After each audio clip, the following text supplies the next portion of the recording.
Welcome, everyone, to tonight's meeting of the Burlington City Council. Today, August 16th, 2016. I'd like to ask everyone to take a moment to silence all electronic devices.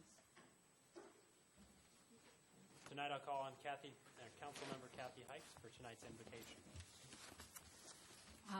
Let us all take a moment and bow our heads. We have much to be grateful for tonight. Neighbors meeting neighbors, citizens helping to solve our toughest problems, and city staff rising to the challenges as usual.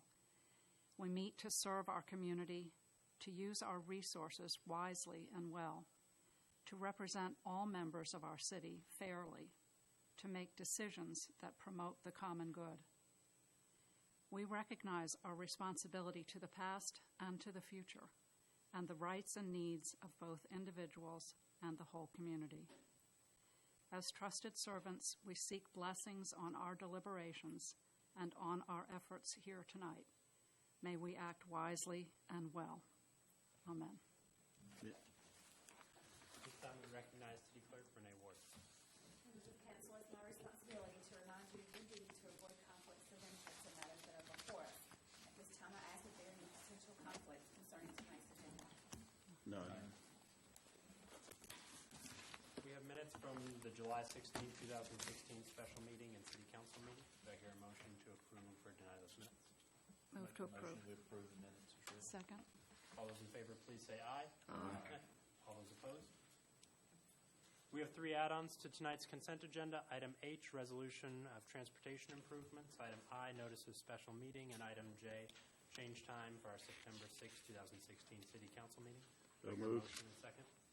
I move that we approve item H, item I, item J to the consent agenda. Second. All those in favor, please say aye. Aye. All those opposed? Okay. We have the adoption of the agenda. Do I hear a motion regarding the agenda with the add-on items? Make a motion we adopt the agenda with the add-ons. Second.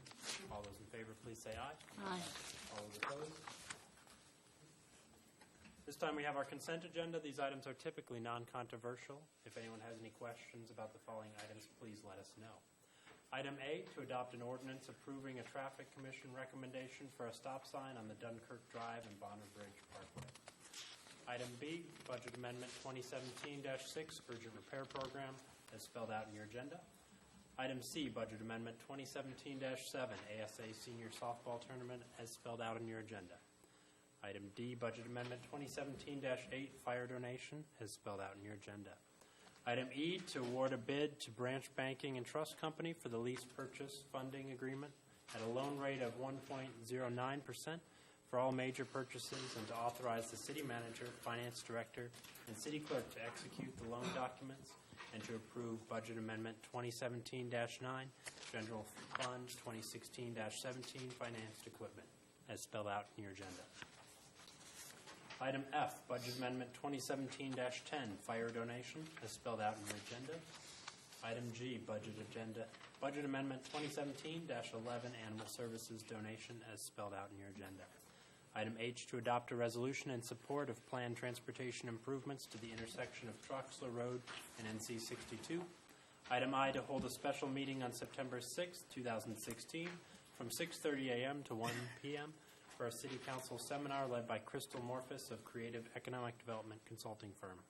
Item J, to change the time of our September 6th, 2016 City Council meeting to begin at 2:30 p.m. Do I hear a motion regarding the consent agenda? I move we approve the consent agenda. Second. All those in favor, please say aye. Aye. All those opposed? This time we have a public hearing. Item 1, a public hearing has been set to consider an economic development incentive agreement with CS Carolina, Inc., pursuant to North Carolina General Statute 158-7.1. At this time, council recognizes Manager Hardin Watkins. Thank you, Mr. Mayor.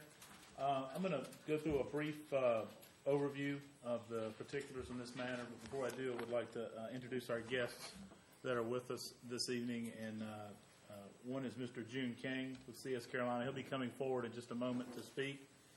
With him is also his colleague, I.T. Jew, with CS Carolina, and president of the Alamance Chamber of Commerce, Mac Williams, is also with us this evening. Let me walk through this, and council members, there is a new memo that has come to you this evening that has adjusted some of the figures. There was one number that was incorrect in the number that was in your packet, and I'll highlight that in just a moment. So CS Carolina is proposing an expansion. They're located at 1305 Graham Street.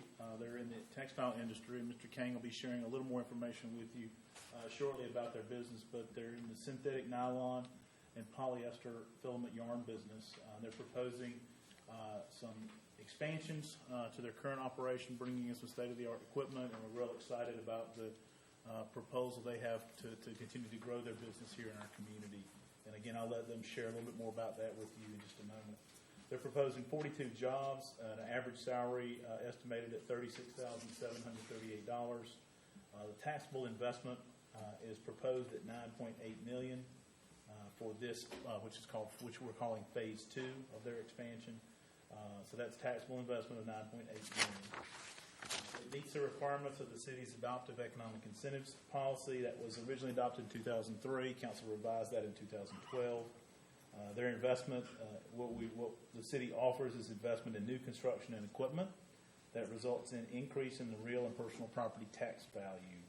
After the taxes are paid, then the city is allowed to pay an incentive.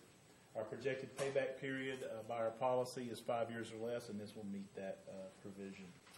So staff, we have an Economic Development Incentives Committee. That committee has met, and we recommend approval of the incentive that's included in your new memo there. And in the original version, you had $9.4 million in taxable value. The actual number is $9.8 million in taxable value. So all the numbers have gone up slightly, including the annual tax revenue. So let me walk through those numbers. Like I said, they've been slightly increased, which is good for everyone. So what you see, there's $9.8 million in assessed value. There's annual tax revenue to the city of $56,840. 2% incentive amount would net $196,000, and as I mentioned, it's a 5-year term. The annual incentive amount to be paid to CS Carolina for Phase 2 would be $39,200. Positive cash flow to the city in that scenario then is $17,640 for years 1, 2, 3, 4, and 5, and then the incentive terminates. In year 6 forward, the city would see positive cash flow of $88,200 for year 6 and into the future. And then we did note there is positive cash flow in year 1, which is always a goal that we want to see. So based on the review of the application, staff recommends approval. Staff finds that it meets the criteria of the city's economic development incentives policy. And ultimately this evening we'll be asking for council authority to prepare an appropriate agreement and submit it to council upon its completion of a formalized agreement. So I'll see if council has any questions of me. And if not, I'll call on Mr. Kang to come forward. Any council questions? Mr. June Kang from CS Carolina. Thanks so much for the introduction. It's my honor to be here, and it is one of very exciting time that we actually go to expansion or make the announcement of the expansion too. So CS Carolina, to start a little bit of a background of who we are.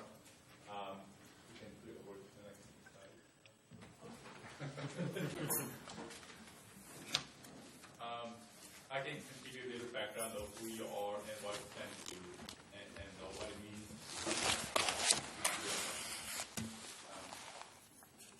Okay, there we go.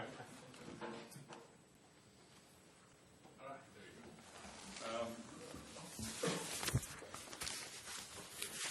Okay, so we've been in this textile industry for more than 50 years, and we are bringing all our know-how and experience back to the States. And we found this CS Carolina back in 2008. So right now, as of today, we have 57 full-time employees with a production capacity of 14.4 million pounds per year with a consolidated revenue of $23.2 million. And we are basically been texturizing this synthetic filament yarn, but what we're trying to do going forward is to make upstream expansion to, instead of relying on so much heavily on the import raw materials, we like to build that capability to make that the raw material here in the local community. So what we plan to do is to make an upstream expansion. So we'll build an extrusion plant here in Burlington in the existing facility. And the machinery is representing the latest technology and most efficient machinery that you can find in the market nowadays. And they will help definitely dramatically minimize our heavy dependence on the import raw materials. Right now, we are bringing most of our raw materials from Far East Asia, including China and Taiwan.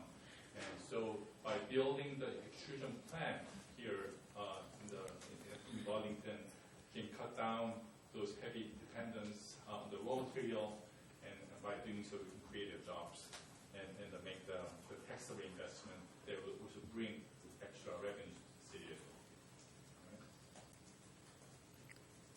So, as Mr. Watkins explained it, we'll make a total of a new taxable investment of $9.8 million, and we'll bring the state-of-the-art equipment that represent the latest technology and the most efficient machinery that we can find in the market. And we'll have a new building, new utilities for that operations, and we'll make about additional 42 jobs on top of the current job that we have. So we'll be about a little less than 100 or around 100 jobs. All right. So what it means to the city, obviously we are bringing we are increasing the taxable income to the city, and we are actually creating more jobs. We're also going to hire the local contractor to build the buildings. Also, we'll purchase a lot of products and services, including the electricity, utilities, test equipment, all those other production supplies from the local suppliers. So that will also have a great impact on our community as well. And we are also supporting the North Carolina Economic Development Partnership of North Carolina to bring the manufacturer back to the states. That will also help to create more jobs going forward. So that's about it. Any questions? A couple. What is your timeline for doing the hiring once your building is completed? We are looking at about 3 years timeline to complete the 42 job creation process. But most of jobs will be created next year once the building is completed. Okay. And the second question, well, it's not a question, but it's a comment. I want to thank you you said you're going to use local contractors, so I want to say thank you for using local companies to do your project. It means a lot to our local people to have the ability to bid on contracts like this, so thank you so much for that. Thank you. Other questions from council? Right, Thank you, Mr. Payne. Thank you. Do I hear any discussion from council?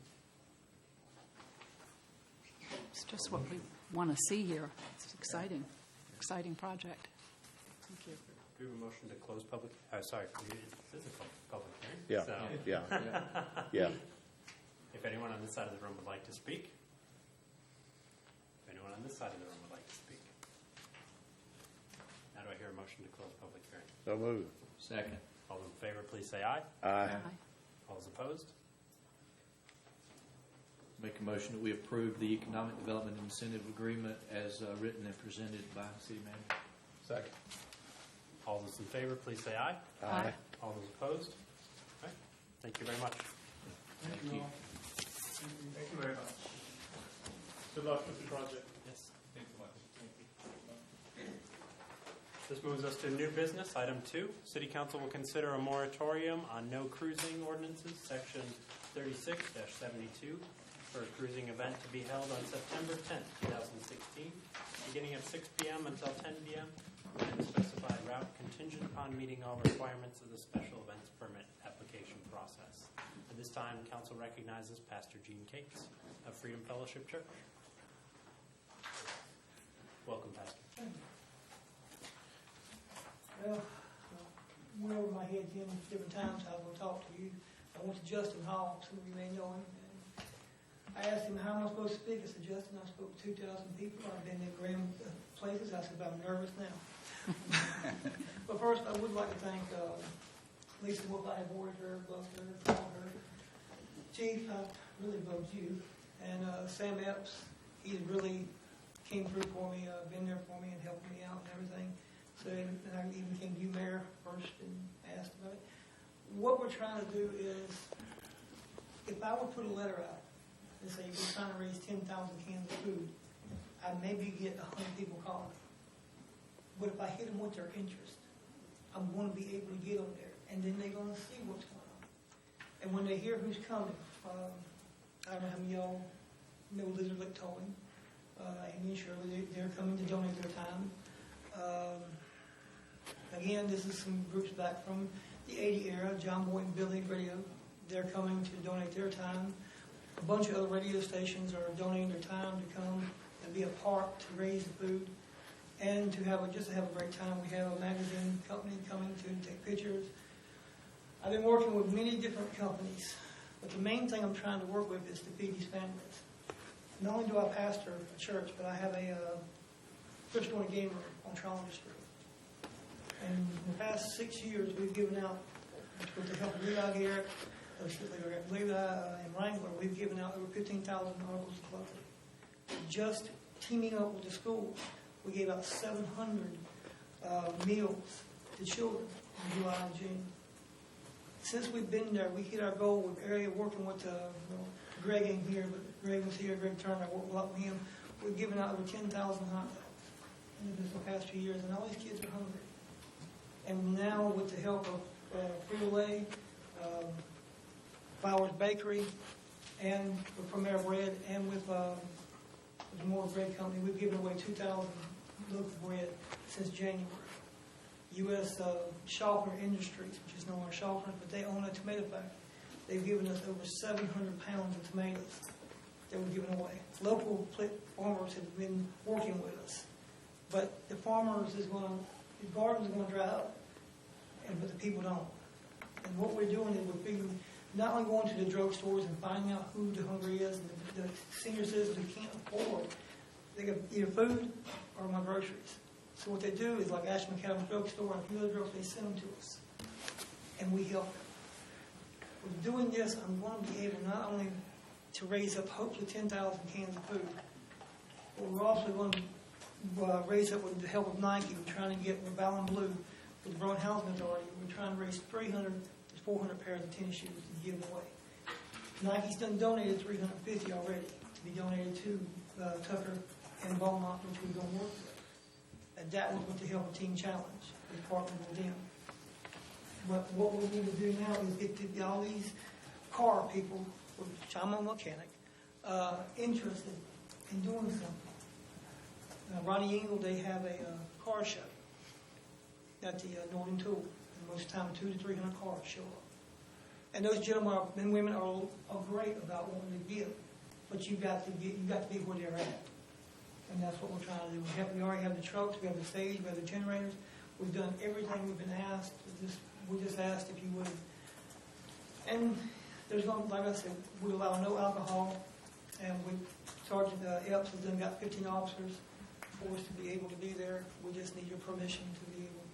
So we've got people from Texas that are bringing up the original Christine car to the original Dukes of Hazzard car to one of them bringing the original Smoking Bandit just to be shot. And so, how many times Mr. Jones from the newspaper is waiting for my call? Channel 2 is waiting for my call. Lizard Lick's waiting for my call. We're just waiting for your call.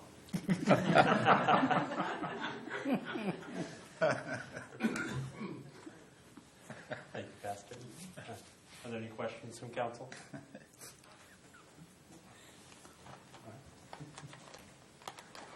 Do I hear a motion regarding this request? I move we authorize a moratorium, for September 10th, 2016, and wish you well. Thank you, sir. Second. All those in favor, please say aye. Aye. All those opposed? Congratulations. We look forward to a wonderful event on September 10th. This moves us to item 3. City Council will consider adopting a resolution to convey the city's interest in a vacant lot located on South Spring Street, parcel ID 135542, to LabCorp by quitclaim deed pursuant to Burlington City Charter Section 4.163. At this time, Council recognizes City Attorney David Huffman. Thank you, Mr. Mayor and Council.